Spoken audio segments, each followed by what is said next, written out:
নমস্কার, সফনাভিক নিউজ নেটওয়ার্কে স্বাগত। এক ঝলক দেখলে মনে হবে নিম্ন মধ্যবিত্ত পরিবারের গৃহবধূ। সংসার সামলানো ছাড়া বাইরের জগতের সঙ্গে তেমন কোনো যোগাযোগ না থাকাটাও অস্বাভাবিক কিছু নয়। তবে এখনো একজন গৃহবধূ পুলিশের গাড়ি থেকে নামছেন।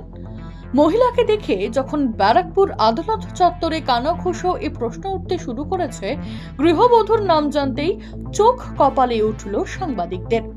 এই সেই আরতি রায়, যিনি প্রায় 1 কোটি টাকার প্রতারণা করে গা ঢাকা দিয়েছিলেন।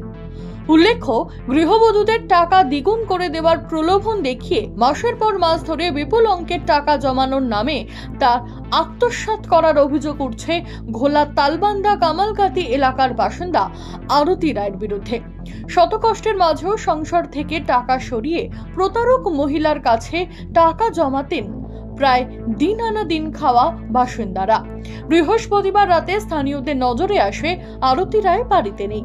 তার সাথে ফোনেও কোনো যোগাযোগ করতে না পেরে বুঝতে পারেন প্রতারিত হয়েছেন তারা। সকাল হতেই অভিযুক্ত আরতি রায়ের ফাঁকা বাড়িতে ভাঙচুর চালান প্রতারিত মহিলারা। আর সেই খবর আপনারা গতকালই দেখেছেন।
কোটি টাকার প্রতারণার ঘটনার তদন্তে নেমে 24 ঘন্টা পেরোনোর আগেই অভিযুক্ত আরতি রায় ও তার স্বামীকে গ্রেপ্তার করতে সক্ষম হয়েছে পুলিশ। আজ তাদের ব্যারাকপুর আদালতে তোলা হয়েছে।